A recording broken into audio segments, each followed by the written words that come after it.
screen too. So you ready to go? Yeah, sure. This is as good as it's gonna get right now. It's easy. All right, let me go back. Oh, it's supposed to be over here. All right, here we go. Don't tell me I have to redo this. Oh, Facebook Live, I hate you. I know. Well, no, because sometimes like if you wait too long to start it, like you have to do it all over again. Gotcha, I should have actually done a copy and paste. Hopefully that'll still work. We're still a minute early, so all right. Okay, I'm gonna grab water. Yep, that's fine.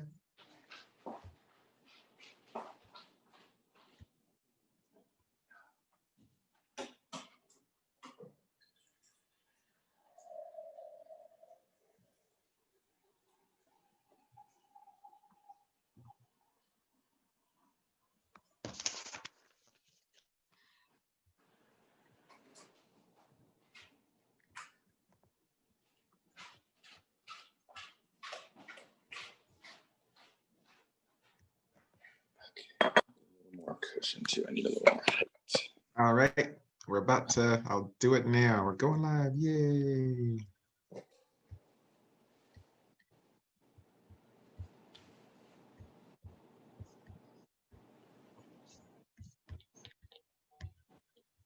Well, hello everyone. Zaylore Stout, author of Our Gay History in 50 States. You know, we log in a little bit early so that people can share this, may create a watch party and share it on your Facebook page so that all your friends and colleagues can chime into the discussion that we're going to have with our amazing guests today. So I'll give you a moment so y'all can work on that as I figure out how to do it on mine too.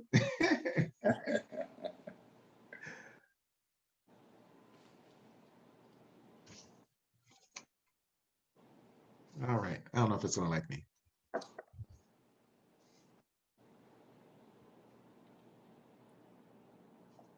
I might give up on it.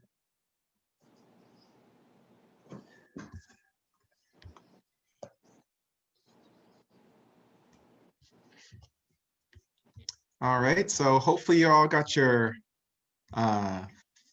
watch party started. Again, this is Zaylore Stout, author of Our Gay History in 50 States, your LGBTQI+ history book, highlighting significant people, places, and queer facts on a state-by-state basis. Today, I'm more than ecstatic to have my new friend, Terry Dyer here, fellow author. There's so much, I mean, look at, like, let me bring out this bio. Because Terry's done everything. So so this is where you get to be a little bit embarrassed, but I know you're probably used to this, Terry. So over the span of 15 years, Terry's professional career has spanned corporate America, both in public and nonprofit environments. He's always had a passion for helping people, and that is something that has never wavered. He's worked with some companies and organizations such as the San Francisco State University, the Stop AIDS Project in 2010. He was highlighted as Pause Health Magazine's African American Person of the Month. All right now. Terry does tons of volunteer work with many organizations, especially in the San Francisco Bay Area, as well as the Sacramento communities. Now here's the government name, all right? Terry Dwayne Dyer, all right? hails from Kansas City, Kansas, but considers himself a California boy. You know, I was born in the Midwest too, but I'm a California boy too. You were NorCal, I was SoCal. All-American track athlete, All-American volleyball athlete, got a scholarship on athletic, academic, as well as music, studied opera and vocal performance, but now lives in sunny Southern Florida with his daughter, Zola, who is an amazing little pooch. You know, we all have to have our little animal. Yes. So welcome, Terry. Thanks so much for sharing some of your time with us today. Thank you. I greatly appreciate it. I'm super excited to have this conversation with you today. And I mean, I'm trying to remember how it was we connected. I think I just saw an article about you somewhere and I was like, wait a minute, we're too much alike. And I just need to make sure I reach out. We're both Californian. We both ran track. We both work in HR and have HR roots. You know, after reading your book, you know, Latchkey Kid Experiences, LGBT, both authors. We both worked at Taco Bell. I mean, it's crazy. It's crazy. All right, but for those that that watch our book's Facebook page and listen to our Facebook lives as we have, I love this picture. All the pink and the soft is so favorite. All right. Thank you. One of the things that we always highlight is we want to make sure that we go over, you know, what's going on in the news, not only domestically but also on an international perspective. So I think I hear something happening. Oh, what's that? Uh-oh. Wait a minute. Did y'all know it's Transgender Awareness Week? Yes. Woo! Transgender Awareness Week. Well, actually, in some places, it's Transgender Awareness Month that they celebrate. So actually, all of the news reports that we're going to be sharing today are focused on the transgender community, and there's all kinds of great stuff to share out there. So let's just dive right into it. Starting off with World LGBT News. First, we have these amazing teens in Canada, in the Yukon, which is one of the first places in Canada to ban conversion therapy. So it shows how, you know, you can't be too young to be involved and be an activist. Right. So quick little recap here.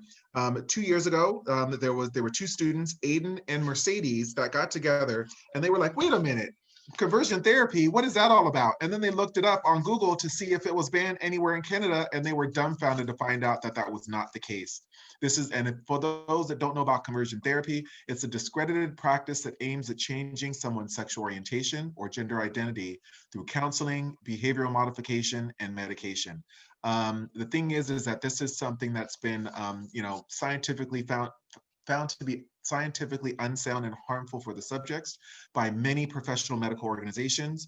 And so the two students went right to their Gender Sexuality Alliance at their secondary school and was like, look, we need to do something here. And they got to work. So they did research on the topic. They spoke with the media. They reached out to their local politicians. They even met with students at local high schools so that they could join forces in regards to this effort. They created petitions and got over 401 signatures. They highlighted that this practice has been denounced by the Canadian Psychological Association as well as the World Health Organization. You know, they even did they got the government to do a public survey, and where they found that 75% of the respondents indicated that this was legislation that they found to be extremely or very important that they wanted the government to address. There's an NDP leader by the name of Kate White who helped the students throughout this entire process. And she indicated that she loved doing this and helping the kids because it was something that was 100% youth-driven process. And that this issue wasn't even on her radar until the youth brought this to her attention. So they actually did all kinds of great work, and it took a long time, but in 2019, the students rallied outside the legislature with signs and everything saying 178, which notated the number of days that had passed since they provided the petition to the government. And on that day, there was a speech by the Yukon's Liberal government that said that they would be banning conversion therapy. And the fruits of that labor passed actually a week ago. So the Sexual Orientation and Gender Identity Protection Act, Bill number 9, passed unanimously. And so that made the Yukon the first territory to ban conversion therapy in Canada. So what do you think about this story, Terry? Fantastic. I think it just goes to show that it starts with one person, and for somebody to stand up and say, this is not okay, and then to take it upon themselves to, you know, rally folks and to do the necessary legwork to get people involved, to go to the right people as well, obviously with the legislative and Ms. White that helped them out as well. I think it just takes one person to really truly make a difference, and that one person can really sort of influence and empower others to make a difference. So kudos to you in Canada. I am here for it. Kudos, Canada, absolutely. I am here for it. And, you know, so just showing that the young folks can make things happen, you know. That's right. There's two runoff elections for senators coming up in Georgia. That could make a huge difference. You want there to be protections nationally in regard to the Equality Act being passed? Young people, get to work in Georgia. All right. That's right.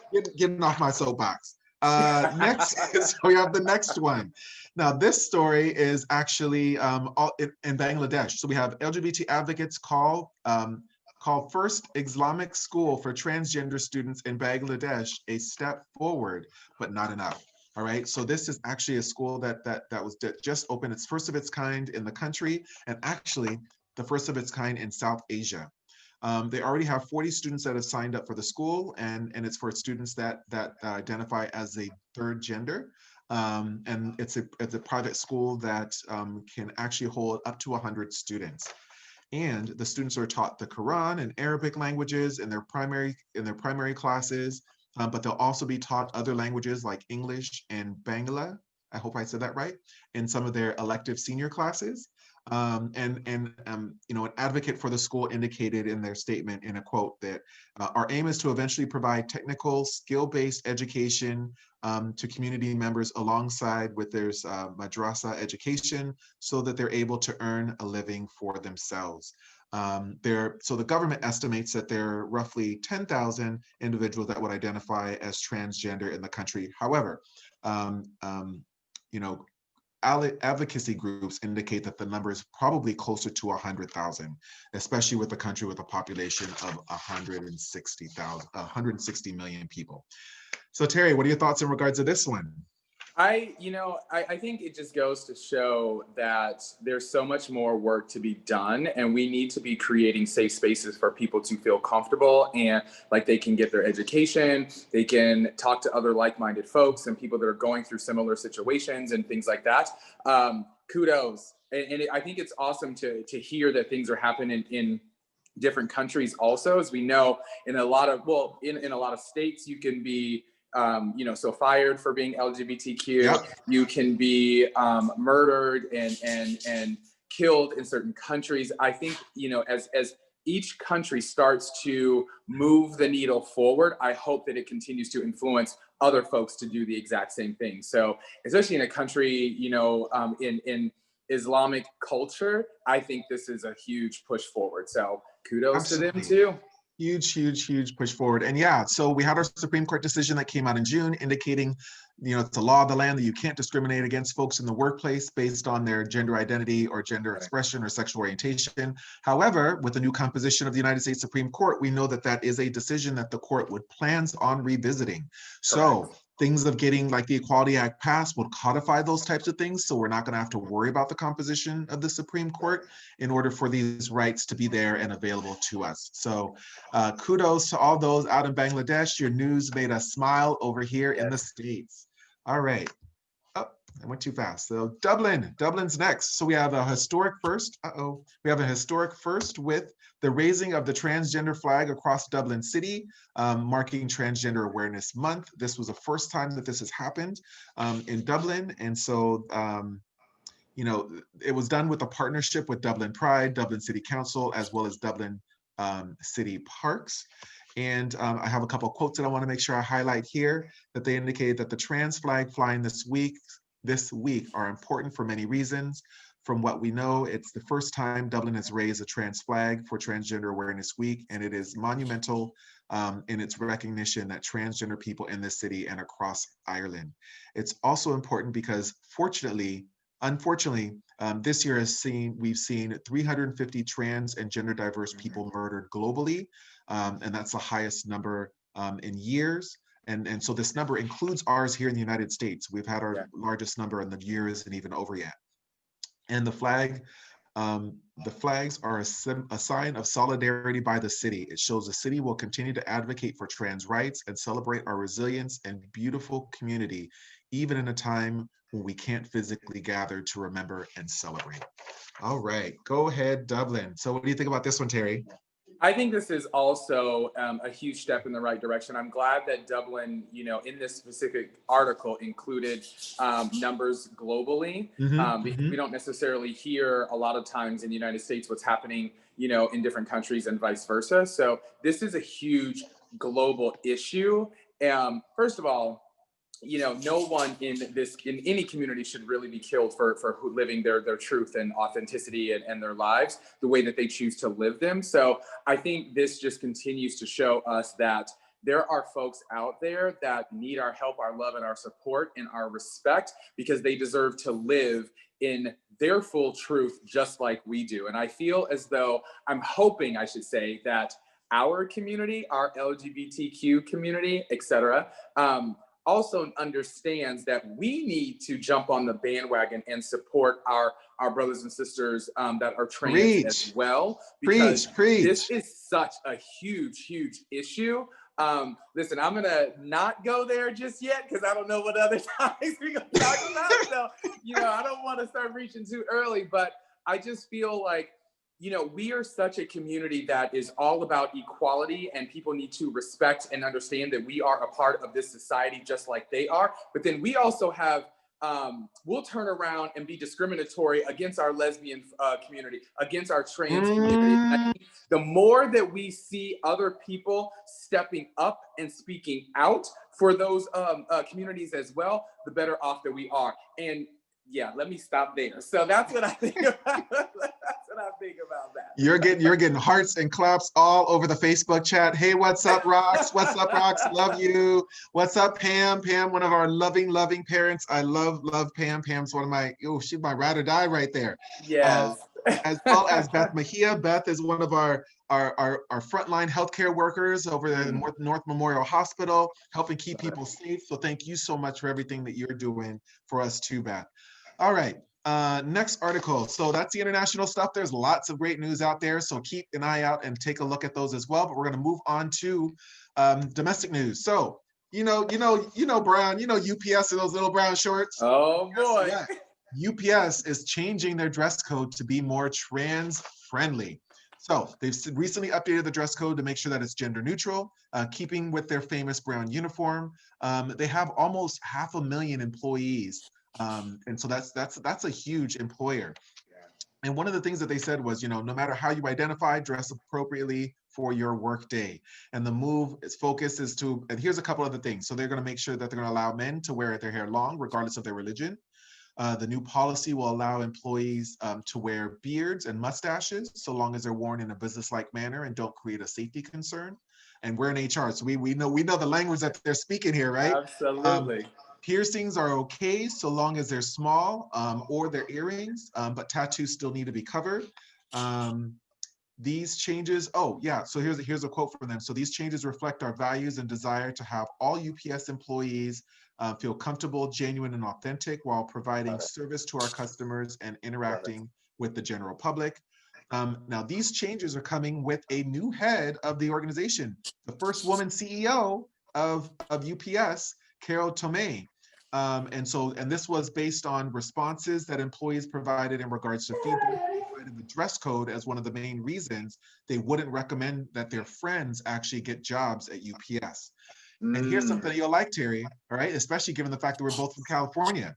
Yeah. Traditional Black hairstyles are also explicitly allowed. So you can wear your afro, you can wear your braids, you can wear your curls, your coils, your locks, your twists, and your knots. All right. Yes. So what do you think about that one, Terry? I love it. I love it. I think, again, we need folks like large organizations such as UPS to really step forward and make these necessary changes.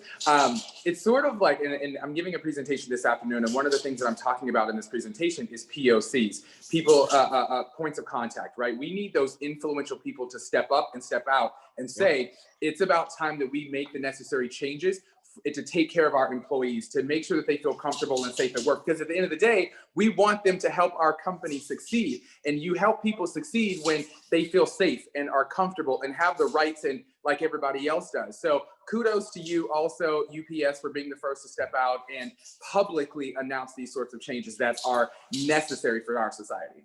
Absolutely, absolutely. You want people to bring their full authentic selves to work, right? And so this is part of it, allowing for them to identify it and present what feels most comfortable for them. I see some notes here in the chat. So we have Minneapolis will be flying trans flag, the trans colors on the Lowry building, 35W Bridge, which is actually the bridge. Minnesotans know, actually everybody around the country knows that's the bridge that actually fell in 2007. And was rebuilt. There's amazing lights that are on there. And so that it's going to actually have the trans lights on there, as well as the Target building, on the top of the Target building for Target headquarters, which is right here in downtown Minneapolis. They're going to have the trans flags. And it says here, thanks to Andrea Jenkins from Ward 8, who is one of our 2 transgender members of our Minneapolis City Council. So yes, absolutely. All right, and the last report for domestic news is, dun, dun, dun, we may end up with a transgender surgeon general. Can you imagine? So quick recap in regards to Rachel Levine. You know, she's one of the very few transgender public officials in America. She was formerly the physician general for the state of Pennsylvania back in 2015, became the Pennsylvania Secretary of Health in 2017.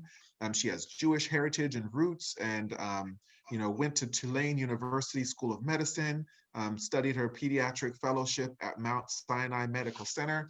I mean, what a change to go from the Trump administration, where they're trying to, you know, preventing the CDC from even using the word transgender in regards to any of their documentation, to possibly having a transgender surgeon general. Holy smokes. What do you think?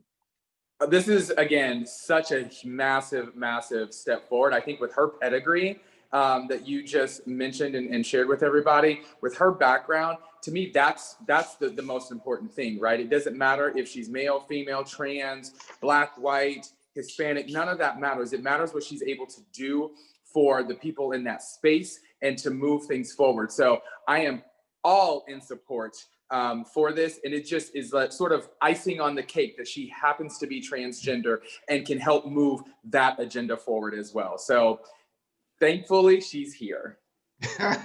Absolutely.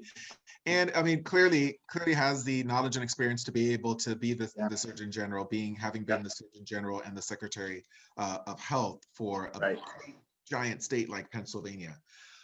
All right, so made it through the news. Let's see what else we have here. Book news.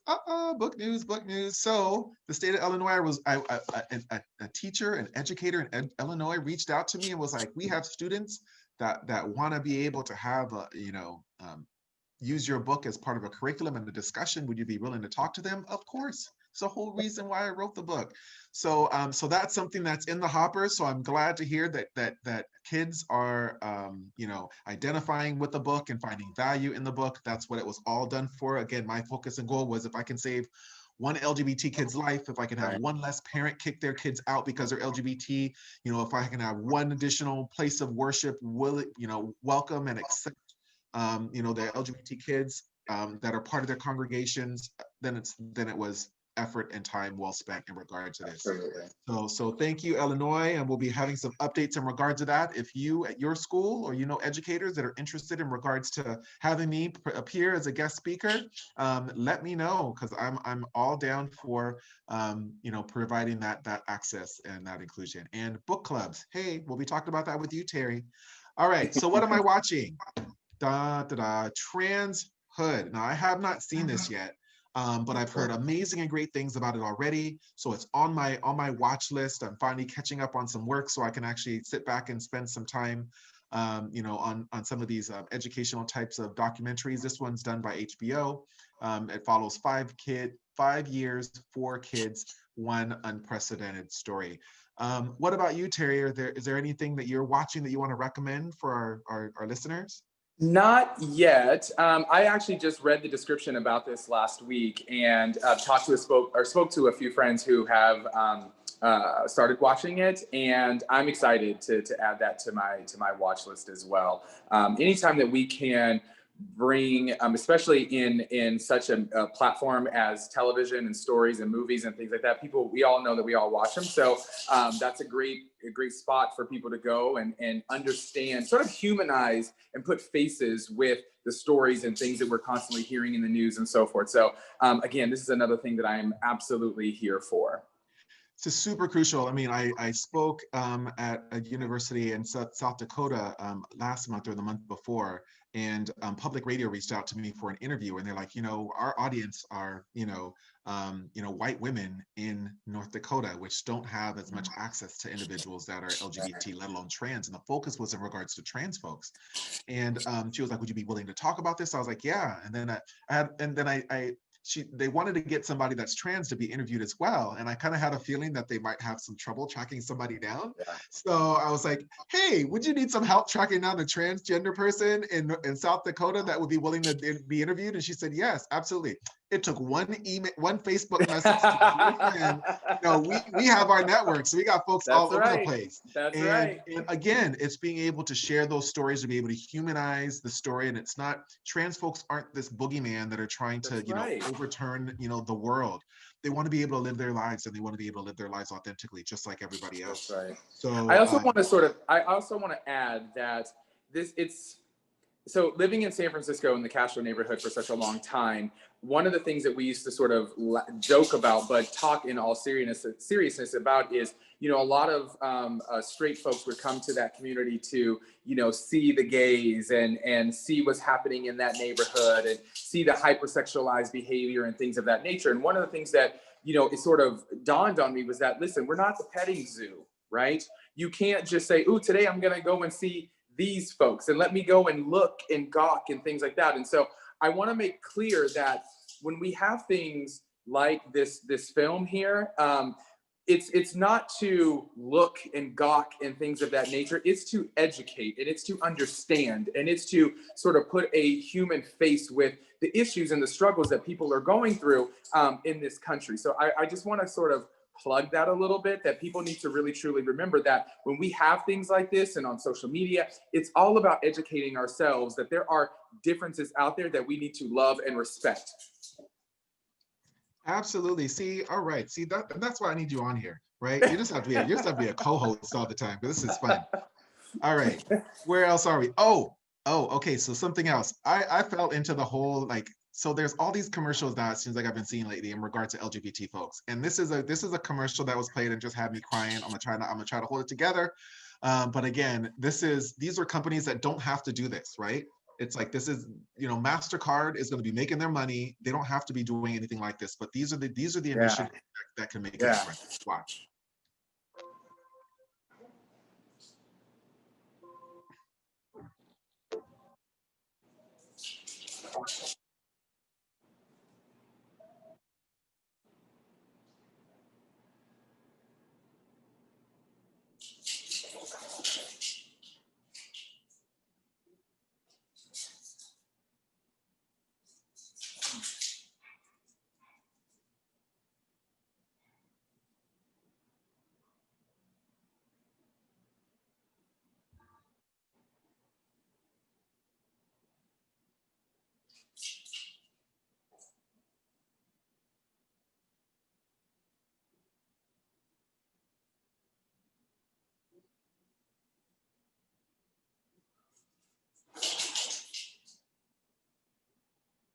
Okay. Oh my God. Oh my. Right?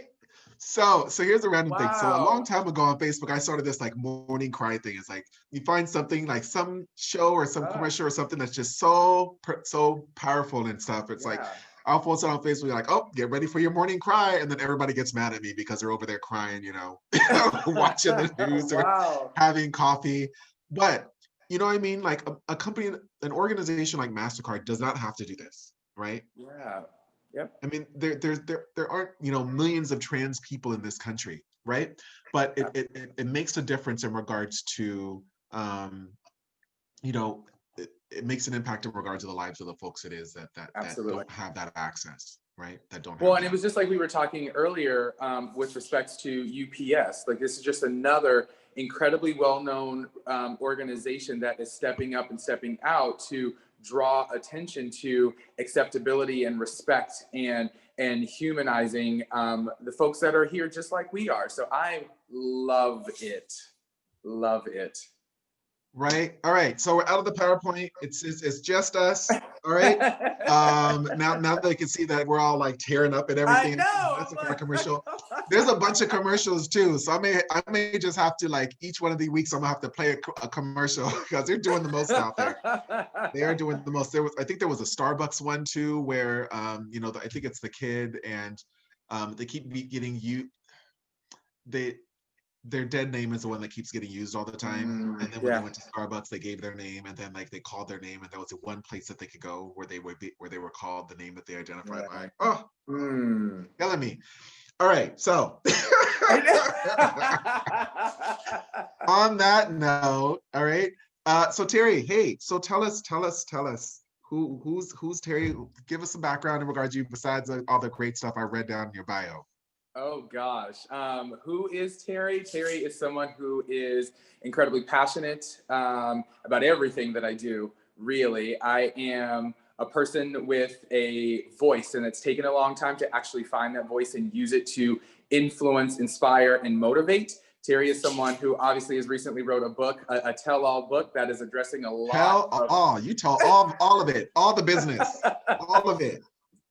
Tons and tons of themes in the book that's really sort of bringing attention and hopefully stirring conversations with people, necessary conversations about issues that we deal with as people of color in society, as gay people, lesbians, etc. Like that's who I am. That's who I am. I'm an athlete, a musician, and a corporate person. I like to kind of do it all. I'm a papa, and she's like making all these noises right now because she sees me talking, and she's like, there's no one here, so who are you talking to? So, exactly. So y'all hear that noise? It's my kid sitting right near me going, pay attention to me. That's who I am, and that's what I'm about, is really just sort of using my life and everything that I have been through to hopefully, like you said earlier, save at least one person from suicide, from ridicule, from oppression, etc. So that's me in a nutshell. Hey, and I missed one important thing during talking about your bio. So tell us about the company that you're a partner of, Outbureau.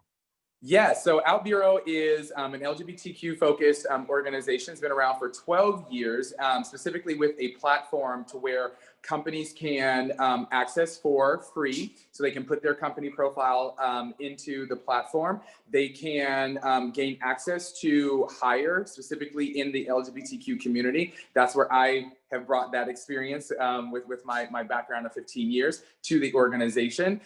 We do diversity and inclusion workshops and conferences and seminars. We do guest lectures and speeches on company branding, and we help and consult with those things as well. In addition to that, so the platform is free of charge for people to join, but then in addition to that, the employees can also set up their profiles on the platform as well and connect with other folks that are like them as well. So we sort of joke and say it's as if Glassdoor and LinkedIn had a gay baby. Outbureau came from that. So there's lots of things that we do with the organization, but I think the biggest thing is that it's LGBTQ specific, for folks to really step up and say, my company is great. They respect us. They do a lot for the LGBTQ community, provide employer ratings as well. And so companies like to reach out to us and get that information to use to better their place of work as well. So that's what I do with Outbureau. All right, now you over there doing the most. That's why I love it. Welcome Donna and Shannon to the discussion. All right, so the book. So what made you want to write? You're amazing. Let me make sure I hold it up so people can see it, right? This whole like green screen's not letting me do it. Right. Letters to a gay Black boy. Yeah. So give me the backstory. Yeah. So I honestly just said several years ago, you know how people tell you a lot, oh, you have so much to say, you should write a book or you should write a blog and things like that. And a lot of times when that happens, people think, oh yeah, right. Like you say that to everybody sort of thing. But I was journaling 5 years ago, and then I realized, you do realize what you're writing in these journals can empower people. It can empower folks that did not have access to certain things that you didn't have access to growing up. It's to influence and inspire and motivate people to move beyond their circumstances. And so next thing I know, I kept writing and writing and writing. And next thing I said, listen, I think this could turn itself into a book. So I put a little, manuscript together and sent it to a few colleagues and friends. And one of them who lives in Florida as well, she called me at like 8 a.m. and said, I need you to wake up.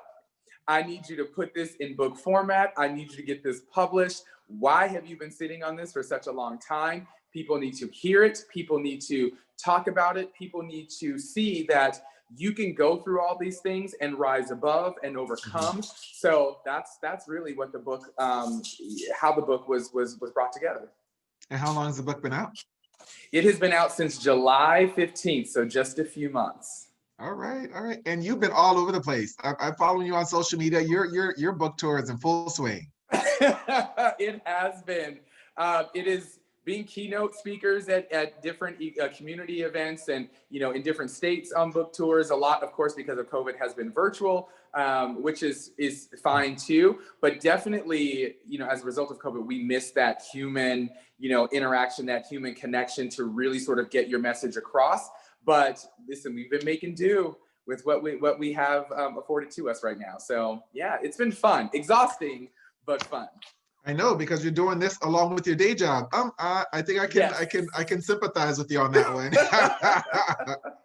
Absolutely. So how did you decide to break up your book into these 15 different letters? There's 15 separate letters that you wrote to that gay Black boy.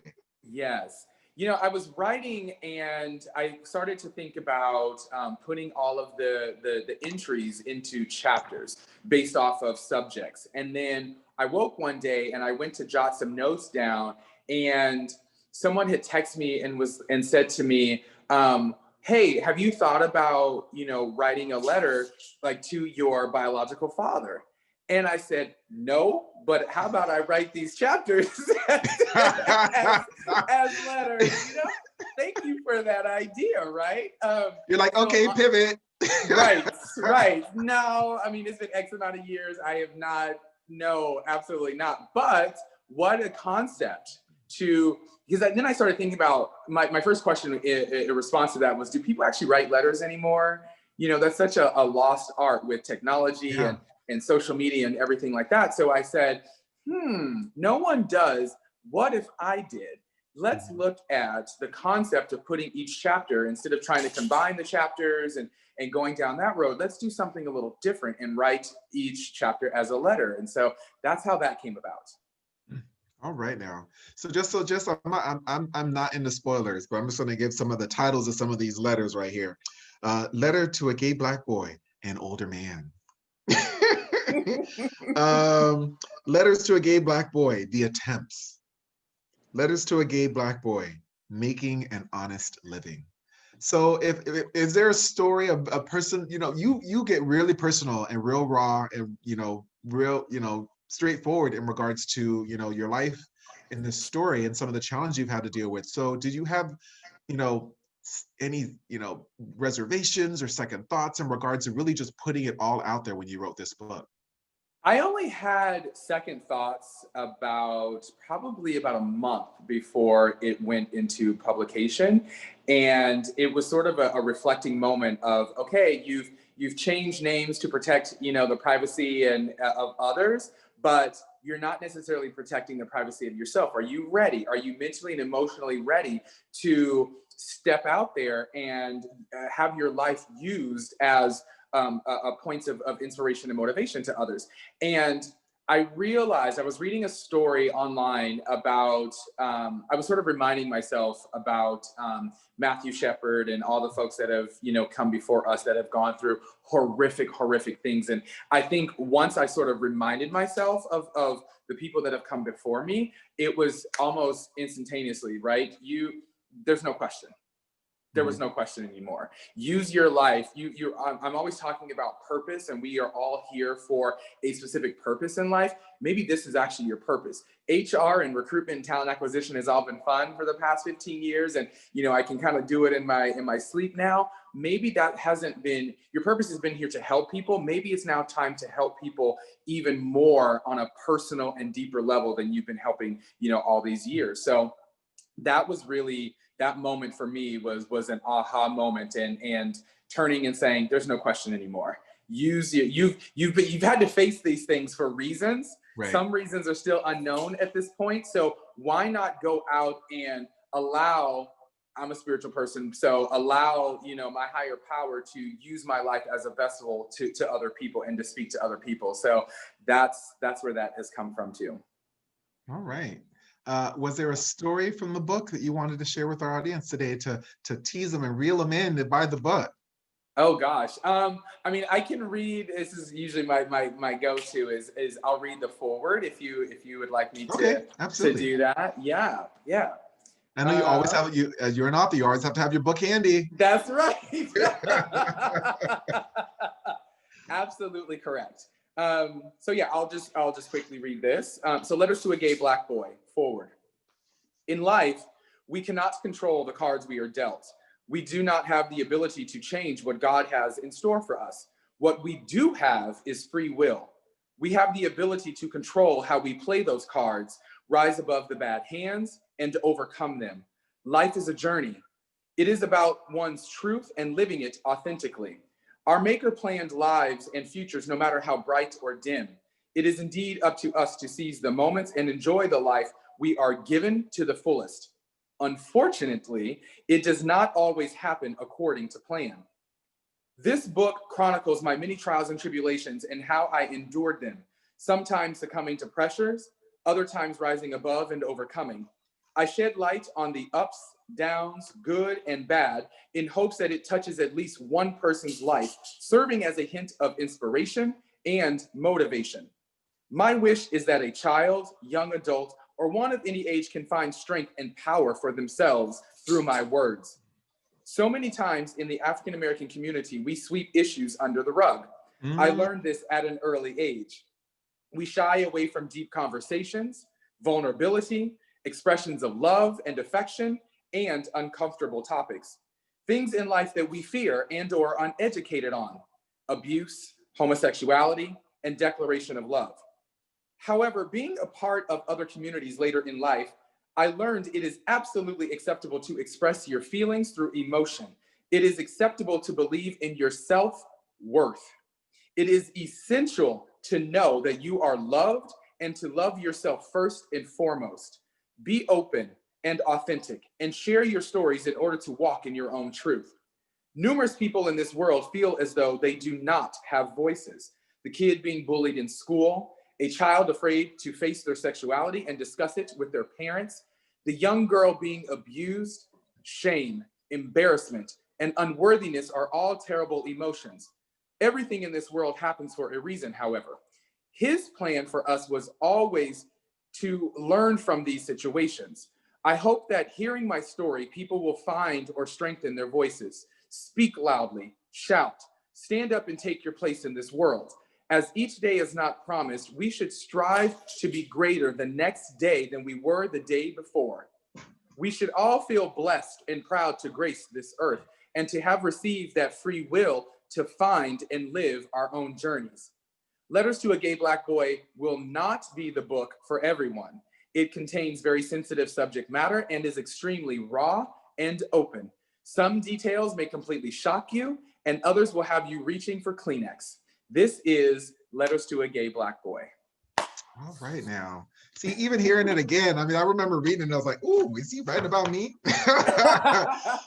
Because there's just so much, especially, the Black experience in America is different, and the gay Black man experience in America is different. And I don't think I'm speaking out of turn in regards to the fact that neither of us grew up in a predominantly Black community. Correct. Right. And so, and that even has its own set of challenges in regards to things. So, how was it that you were able to find your strength or your beacon of hope or light during that time when it's easy to feel alone under those circumstances. It really is. There were a few people in my life over the years that have served as inspiration and motivation for me. As you mentioned, growing up in predominantly environments that were not of color, Mm-hmm. and then sort of dealing with your family or your church lives, and oh, you sound and act like them now. Oh, you sound and talk like them now. Oh, excuse me, you went to get a music education, so now you sing all proper and like them now. That plays on people's psyche, right? Yes. That plays on when you're trying to discover and find who you are in this world, and you've got people in your ear telling you different things. That plays on your psyche and stays with you for years to come. And I think for me, honestly, it was only within the last couple of years that I finally said, listen, well, I'm 40 now, but at that point, at that point in my 30s, I said, listen, you're about to be 40, right? You've already lived a life that most people will never really understand what that means to go through a life as such. It's about time that you take ownership and stand up and say, it is what it is. It's a life that needs to be heard. It's a story that needs to be heard. It's a life that can inspire. It's a life that people can learn from. And that's where that strength has come from, realizing that there are other people out there just like me that have experienced things like I have. There are other people that have had it worse off than I have. There are people that are still going through things like that to this day. And I think that's what really sort of kind of kicked me in the pants and say, you need to draw attention to these things, because everyone needs to understand it's okay to have a conversation about it. It's okay to bring attention to these sensitive subjects and topics where we typically sweep them under the rug. So that's what it was like for me going through these things and sort of being in the different environments. And I will say, doing that, the one thing is that builds a level of chameleon for ourselves. That's true. We can adapt and have something happen and keep it moving. My building was sold recently, and so I had to move. And a friend of mine said to me just yesterday, I'm really impressed. You quickly had to move, and you couldn't find a place right off, and then you have to do this, and you're speaking, and you've got book stuff. And he's like, you just take all these things, with stride, right? Like, you take it and say, I can't change it. I can only learn from it, and move on to the next wonderful thing, right? And so it sort of dawned on me as he was saying these things. It's like, even though you've gone through all that stuff and you've sort of risen above them, you're still doing that to this day. Yeah. Challenges are still being faced and pushed upon you every day. And I'm a firm believer in God never gives us more than we can bear. And he's putting these challenges in front of us for a reason. So whatever my grand thing is at the end of the day that he's creating or setting me up for, I'm here for it. I'm now open and receptive to those things and putting myself in a better position to receive that. So, yeah. Well, you got a bunch of hearts after that little sermon right there, mister. So one thing that I love too is that so I have a few unflattering photos of myself in the book, and you had some too. So I love that we're like honest in regards to that. In my book, it was when my car broke down in Casper, Wyoming, and I had to spend all this money on getting my car fixed. And I took a photo at the Meineke car spot, unhappy because I was gonna have to spend over $1,000 on getting my car fixed. Right. And I think I got a double chin and everything was showing, but I was like, you know what? This is the photo that shows the moment.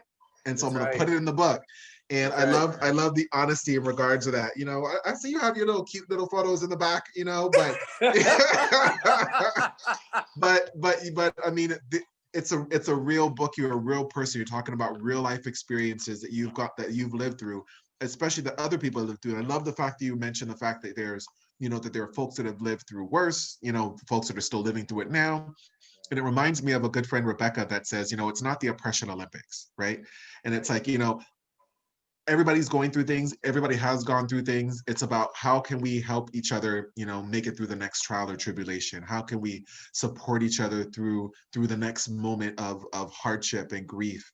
And be there for each other. And as members of the LGBT community, as I think you indicate in the book, much like the Black community, we have all these family members, right? I have all these uncles and cousins that are not blood related, but they're so integral and pivotal to your family that they're like family. They might as well. I mean, I see my Uncle Leon, and they're like, well, how is he? Whose brother is it? Well, he's my dad's best friend.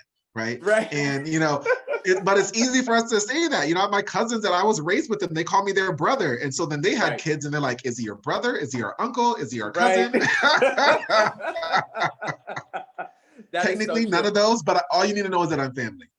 That's 100%. I think that is such an interesting thing, right? Like, in the African-American community, as you just mentioned, we have that, but in the LGBTQ community, we are so accustomed to developing our own families and our own support system, because a lot of us don't necessarily have that. We had to, absolutely. And so I love telling this story because yes, obviously I have a biological mother whom I don't really have a relationship with, but the woman who I do call mom she just turned 70 recently, and she lives in Carrollton, Texas, and her daughter has been my best friend. She's my sister for over 20 years now. Like, that's who I call for support. And it's funny because when we used to live in the same area in San Francisco, we would go to business networking events together, and she would just randomly say to people, "Oh, my son is over there too." So everyone would be looking around like, "Well, who's her son?" And she's like, "Him right there. That's my son." And they're like, "Wait." The look So on confused. people's faces So were confused. always so priceless. They're like, "Well, how did that happen?" You know, so I used to love those moments. And I love the fact that, you know, she of course read the book, and she's, you know, touting and promoting the book in her community there, and wants me to fly there and meet some people and do some interviews and things like that there. And it's what I think, she hasn't said this to me, but one of the things that I think she's taken away from it is that, you know, we do live similar stories regardless of our race and our socioeconomic backgrounds and where we come from and live. We all live very similar stories. And it takes one person to step up and say, it's okay to acknowledge that we struggled here, we experienced this. Once we realize that we have all of those similarities, we're going to be a better off society. We're not that different. And I think that's what, you know, unfortunately, the last 4 years of all of our lives have been crazy from a higher administrative power. Right, thankfully, that'll be changing very soon. But I think I'm hoping, very, very hopeful that the next 4 years we can get back to that real, true humanity. And that's what I want. Another thing that I want my book to do for people is to understand that we are human beings who live and breathe and bleed the same, right? So let's support each other much more than what we have been doing for X amount of years. Oh, preach. We can totally do that. And here's another question. So I know that your book is titled Letters to a Gay Black Boy, but is this book only for Black people? Absolutely not. Absolutely not. I got to ask the question because I know people are out there wondering about it. So go ahead and tell us why non-gay Black boys how they could benefit from this book. Absolutely. You know what's funny? I just said this to someone yesterday too. I believe, and I think it's 99.9% safe to say that the most folks that have read my book are non-people of color. Non-gay people have read the book the most. And for those that know, you know, Fort Lauderdale and Wilton Manors, you know, I live in a very predominantly white, older community. And to see... Older gay male community. Yes, absolutely. And to see the response here and people raising their hands and saying, "Thank you for sharing this story because I never said it out loud." And then they would openly share it at an open forum or an event where I was speaking at. You know, this happened to me and I felt such shame for 40 plus years. I could never say these words, that I experienced this, that I have struggled with this, or whatever the case may be. So I think I'm hopeful that people understand that this is just another step in the right direction to help us better understand one another and to know that we are just like each other way more than we are different. So anyone who's a non-person of color or a non-gay person, please read it. Please pick it up to understand what your fellow human being goes through that may be very similar to you. Some of the reviews on some of those sites that the book is on, so Amazon, for example, some people, I've gone back and read some of them, and some people say, "I'm not a person of color. I'm a white female, but I connected to so many stories in this book because I've experienced this, or my friends have experienced this, family members." And so that to me continues to solidify my thought, right? Everyone can benefit from reading this book, regardless of what your background is. Life experiences, right? That's right. It's across the board sometimes. And so right. I know that you mentioned Amazon. So where would you prefer that people purchase this book? Because I know that different authors have different preferences in regards to where they should buy the book. Sure. So right now, Amazon is probably like the absolute easiest place to get it. It's as of, a month ago or so, it's at Barnes & Noble also. which is amazing. But Amazon, just Amazon.com, type in the title, my name, super, super easy to get it through Amazon. Perfect. I just got a text message from my tech guru, my partner, or upstairs, saying that he couldn't hear me. So yes, volume has gone down. Yes. Oh no, I'm not sure what happened. All right, yep. But they can hear you, so that's the most important part. There we go. There we go. You're going back up. All right. So I know we have a couple minutes left. So if there's any questions, folks, make sure you get your questions in. You know, was there anything in closing that you wanted to throw out there, Terry? You know, we need to do an event together, by the way. So, we do. So I'm gonna be working that angle on my end. I'm gonna be you working. We like, do. Hey. Absolutely agreed. I can, you know, especially after our very first conversation, I was like, oh yeah, like we're gonna be good friends. And then after this one, I'm like, ooh, the wheels are turning. What can we do? You know, what event, what theater can we do some cool events? So we'll talk more about that. All right, now, all right. So all right. We have watchers there still getting some claps and stuff. Kenneth and Joe jumped in. So did James and Pamela. So we have Pam and we have Pamela. Pamela must be coming from your end because she has a Black woman superhero as her. Yes. I gotta love that. All right. So I don't see any questions here. Joey just jumped in, but you know, again, folks can watch this later on. You can share it with your friends. We do our Facebook Live discussions every week. And next week's the Facebook Live discussion won't be with the guests since it's going to be Thanksgiving. I want to drag people away from their families, you know, since so many states are going on lockdowns in regard to things. So one thing I want to make sure that I say is, you know, folks should please be safe in regards to, you know, social distancing, wearing masks, everything that your elected officials in your state saying to do in regard to these things, because you know we want you to be here. We want you to be here for the next Facebook Live discussion, the next Facebook Live discussion. I want to see you at LGBT History Month and Pride events next year. And the only way that we can do that is if we come together and pull together as a community and think about one another in regards to making sure that we're all safe and that we all get through this. So next week's Facebook topic is going to be what do we have to be thankful for, right? Yay. And so I want you to think about that. I don't know, maybe I'll be able to coerce Terry to come back and share what he's thankful for, since it's a new year with the new book for him. Yes. So we'll see what we can do. But again, Facebook Live happens every Thursday at noon Central Time.